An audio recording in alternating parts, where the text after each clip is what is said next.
وہ سعودی عرب کو بھی چاہیے کہ وہ جو ہے اب تھوڑا سا اپنی ہمدردیاں مسلمانوں کی طرف کرے، اور کشمیری مسلمان جن کے ساتھ بہت ظلم اور بہت ناانصافی ہو رہے، گزشتہ 1 سال سے نقی صاحب کشمیر جو ہے وہ مقبوضہ کشمیر جو ہے وہ دنیا کی سب سے بڑی جیل بن گیا ہے۔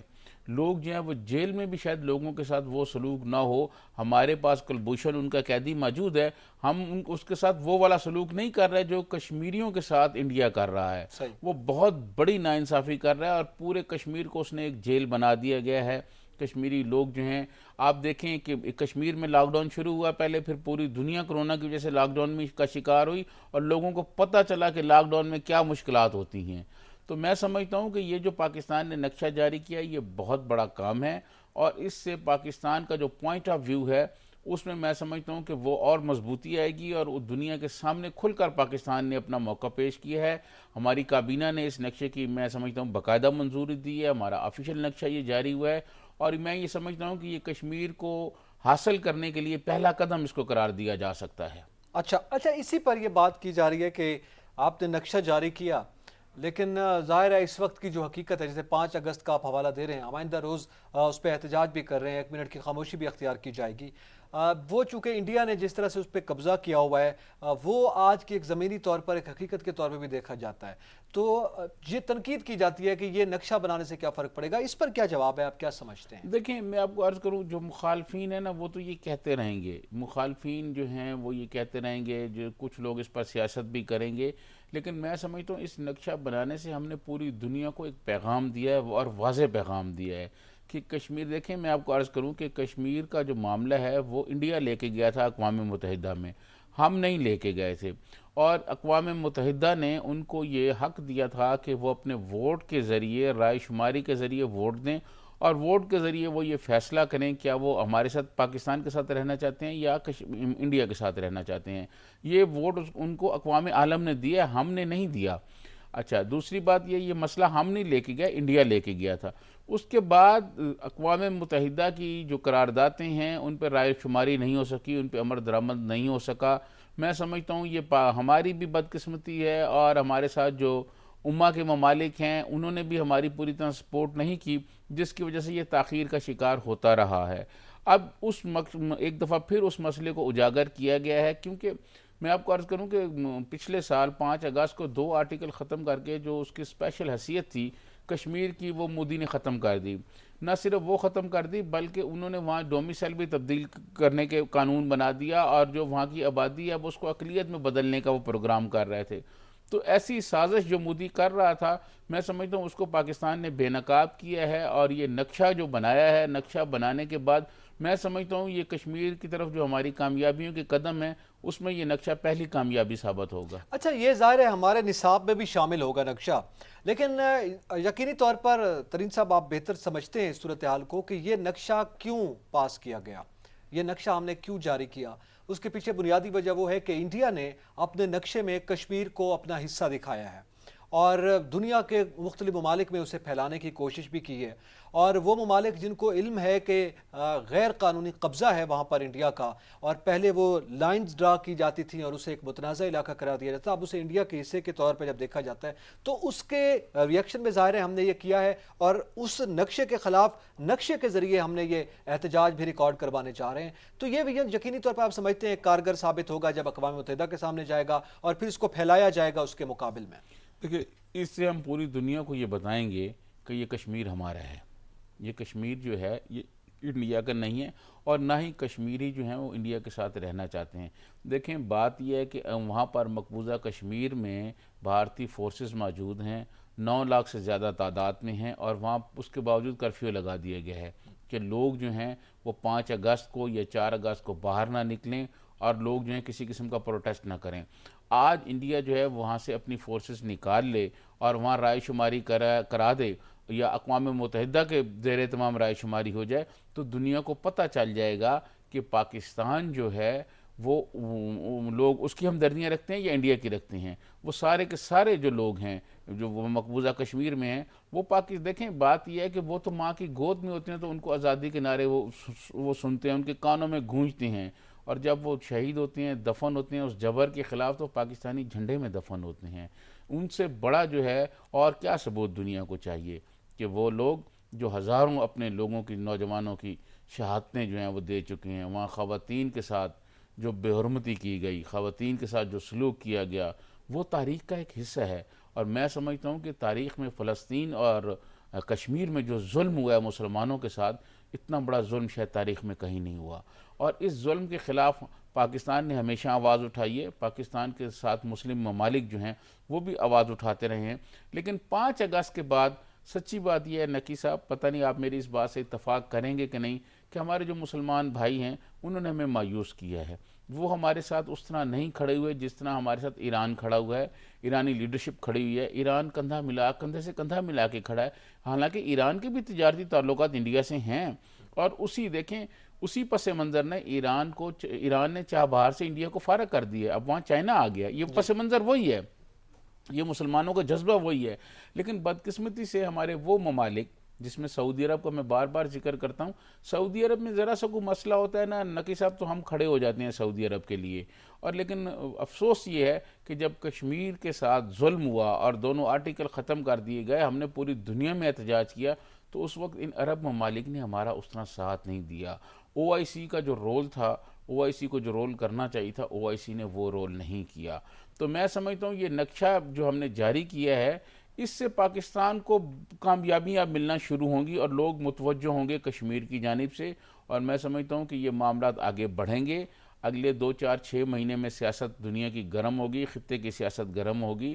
پاکستان نے بہت بھرپور جواب دیا ہے جی۔ اچھا، یہ ایک بہترین یقینی طور پر جواب ہے۔ آپ کے علم میں ہے وزیر اعظم نے اس پہ بڑی ڈیٹیل میں گفتگو کی ہے، غیر ملکی ٹی وی چینل کو انٹرویو میں بھی انہوں نے یہ باتیں کی ہیں کہ اوپن ایئر جیل بنا دیا گیا ہے اس وقت کشمیر کو، اور جو وہاں پہ ظلم و بربریت کا بازار گرم ہے اس کے حوالے بھی دیے گئے ہیں، اور اس جانب ظاہر ہے ہم بڑھے ہیں۔ اور آج پھر جب تقریب رونمائی تھی اس نقشے کی، وزیر اعظم نے یہ کہا کہ یہ ہمارا قدم ہے، اور جب انسان، یہ بنیادی طور پر ایک تصور ہے، اور اس تصور کو حقیقت کا جامہ ہم نے پہنانا ہے۔ آج کی تاریخ میں جو صورتحال پیدا ہو چکی، شاید وہ گزشتہ 5 اگست، جو گزشتہ سال کی 5 اگست تھی، اس سے پہلے صورتحال کچھ اور تھی، اور 5 اگست کے بعد کی صورتحال کچھ اور ہے۔ تو اب ظاہر ہے ہمیں اس پر اپنے احتجاج کا طریقہ کار اور اپنی روش اور پھر اپنا جو ریئیکشن ہے اور پھر اس کو دنیا میں لے کر جانا ہے، وہ تمام تر پیمانے تبدیل کر کے آگے بڑھنا ہوگا، کیونکہ اب صورتحال بدل چکی ہے، اور اب ظاہر ہے آج رات کو 12 بجے 365 دن پورے ہو جائیں گے اس ظلم و بربریت کو۔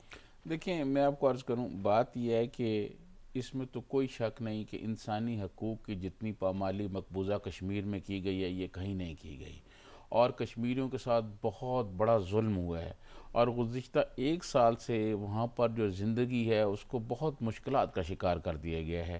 جو ہمارے کشمیری دوست یہاں پر موجود ہیں، میری آج بھی کئی کشمیریوں سے بات ہوئی جن کے عزیز و اقارب وہاں رہتے ہیں، بہت سارے یہاں حریت لیڈر بھی یہاں موجود ہیں، تو میں یہ سمجھتا ہوں کہ ان سب لوگوں نے وہاں کی کشمیر کی جو داستانیں سنائی ہیں، کیونکہ انٹرنیٹ وہاں بند ہے، ٹیلی فون کی سروس وہاں بند ہے، اور کوئی رابطہ نہیں ہے، کسی قسم کا کوئی رابطہ نہیں ہے، میڈیا وہاں بند کر دیا گیا ہے، تو ایک بہت وحشت ناک انہوں نے قانون وہاں لگائے ہوئے ہیں لوگوں پر، لوگوں کو گھروں سے نکلنے نہیں دیا جا رہا، اور پھر تلاشی کے نام پر لوگوں کے گھروں میں یہ گھس جاتے ہیں، اور وہاں پر جناب لوگوں کو مارتے ہیں، پیٹتے ہیں، تشدد کرتے ہیں لوگوں پر۔ یہ ظلم ہے ایک یقینی طور پر یہ بہت بڑا ظلم ہے۔ گفتگو کرنے کے لیے ہمارے ساتھ اس وقت لائن پر موجود ہیں معروف اور سینئر سیاستدان ہیں، پاکستان نون سے تعلق ہے، راجہ ظفر الحق صاحب۔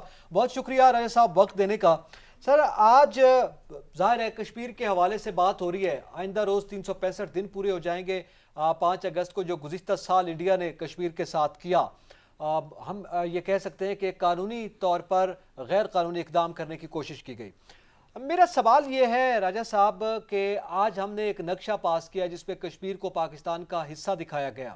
آپ کے علم میں اس سے پہلے نقشہ انڈیا کی جانب سے جاری کیا گیا جو گھوم رہا ہے اس وقت دنیا میں بھی، جس میں ان کا حصہ قرار دیا گیا ہے۔ آپ کیا سمجھتے ہیں کتنا ہم وے فارورڈ ہوئے؟ کیا سوال کا آخری حصہ مجھے سمجھ نہیں آیا؟ کس حد تک ہم یہ نقشہ جو ہم نے پاس کیا ہے کتنا مؤثر ثابت ہوگا؟ یہ رنگ یہ ہمارا جتنا ہم خود مؤثر ہوں گے اتنا ہی ہمارا نقشہ بھی مؤثر ہوگا۔ اچھا جی راجہ صاحب، آج تمام سیاسی جماعتیں نے مل کر کشمیر پر اپنا موقف دیا ہے، آپ کیا سمجھتے ہیں آئندہ کا کیا لائحہ عمل ہونا چاہیے؟ آئندہ ان معاملات کو بہتر طریقے سے آگے بڑھانا چاہیے، اور یہ کوئی ایک دن کا کام نہیں ہے یا کوئی ایک منٹ کی خاموشی والا معاملہ نہیں ہے. یہ تو مسلسل جد و جہد کا معاملہ ہے، اور نہ صرف پاکستان کے اندر بلکہ پوری دنیا کے اندر آپ کے پاس حالات موجود ہیں. کشمیر کے لوگ دنیا کے ہر حصے میں، خاص طور پر یورپ میں موجود ہیں. ان کے ذریعے سے اس معاملے کو آگے بڑھانا چاہیے. وہ بڑے مؤثر انداز میں اپنا موقف بیان کر سکتے ہیں. ان کو آگے انکریج کرنا چاہیے. پھر جو ہماری وزارت اطلاعات ہے اس کو ذرا ایکٹیو ہونا پڑے گا. تو اسی طریقے سے یہ فارن آفس ہے، اس کو اپنے ٹارگٹ رکھنے چاہیے، اور اس کی کوئی مانیٹرنگ کرنے والا ہو کہ کیا کچھ ہو چکا ہے، کہ آگے معاملہ بڑھ رہا ہے. انڈیا کے حالات تو اس وقت بڑے خراب ہیں. داخلی طور پر بھی وہاں کی جو اقلیتیں ہیں، مسلمان ہیں، دلت ہیں، سکھ ہیں، کرسچنز ہیں، وہ سارے بڑے غیر محفوظ محسوس کر رہے ہیں.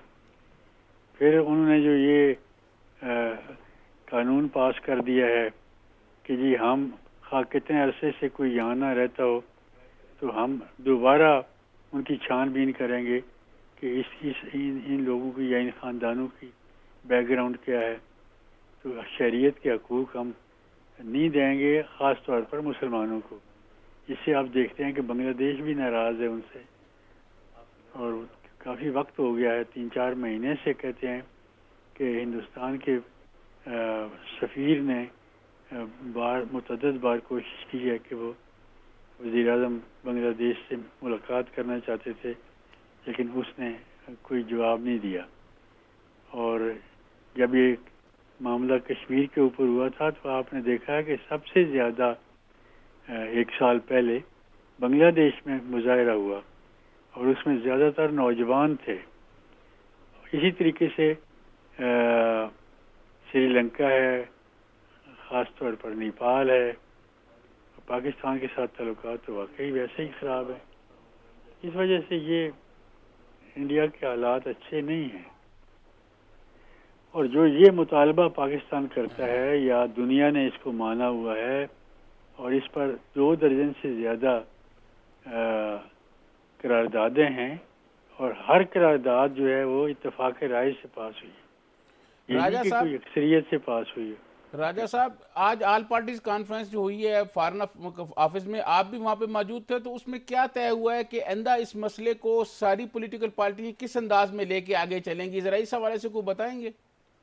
یہ میرا اپنا خیال یہ ہے کہ اس آگے بھی ایک سلسلہ جاری ہے. حکومت کے اپنے رویے کے اوپر بھی بہت کچھ ہے کہ وہ دوسری سیاسی جماعتیں جو حکومت سے سیاسی طور پر اتنے قریب نہیں ہیں یا دور ہیں یا مخالف ہیں، ایک بڑے مقصد کے لیے ان کے ساتھ بھی رابطے کرنا اور ان کو ساتھ رکھنا بڑا ضروری ہے. آج کافی پارٹیاں موجود تھیں. ANP کی نمائندگی تھی، پیپلز پارٹی کی تھی، PMLN کی تھی، اور جماعت اسلامی کی تھی. لیکن میں نے وہاں کوئی JUI کا بندہ نہیں دیکھا، کوئی لیڈر نہیں دیکھا. یہ کمی میں نے محسوس کی ہے وہاں. تو اس میں بڑا دل کرنا پڑتا ہے، فراخ دلی برتنی ہوتی ہے. یا آپ داخلی سیاست کریں یا آپ پھر جو مخالف ہیں ملک کے، ان کے ساتھ اگر آپ کوشش کرتے ہیں اور ان کے عزائم کو ڈیفیٹ کرنا چاہتے ہیں، تو اس کے لیے پھر تھوڑا سا فراخ دلی سے کام لینا ہوتا ہے. جی راجہ ظفر الحق صاحب، یہ جو شروع سے ہم کہتے آئے ہیں نا جی کہ جو UN کی قراردادیں ہیں وہ ان کے مطابق یہ مسئلہ حل ہونا چاہیے، اور پوری ریاست کے اندر رائے شماری کے ذریعے فیصلہ ہونا چاہیے. اس کو ساری دنیا نے مانا ہوا ہے، اور طاقت کے ذریعے سے اپنے جو سرحدیں ہیں ان کو بڑھایا نہیں جا سکتا. اور آپ دیکھتے ہیں کہ یہی حل جو ہے رائے شماری والا، یہ ایک ڈیموکریٹک ایک جمہوری حل ہے اور یعنی بغیر جنگ کے حل ایک ہی ہے، یہی ہے رائے شماری. اور ایک بڑی عجیب ڈیولپمنٹ ہوئی ہے کہ گزشتہ سال مارچ میں 28 ممالک یورپ کے انہوں نے ایک مشترکہ پریس کانفرنس کی تھی. وہ تھی تو فلسطین کے بارے میں، لیکن انہوں نے کہا تھا کہ یہ جو مختلف علاقوں کو اپنے ساتھ ملا رہا ہے، فلسطینی علاقوں کو، یہ ہم تسلیم نہیں کریں گے. یہ اقوام متحدہ کی قراردادوں کے مخالف ہے. اور پھر پرسوں انہوں نے جو 5 ملک سیکیورٹی کونسل کے رکن ہیں، اس میں جرمنی ہے، اس میں فرانس ہے، اس میں برطانیہ ہے، اس میں یہ چین ہے، پولینڈ ہے،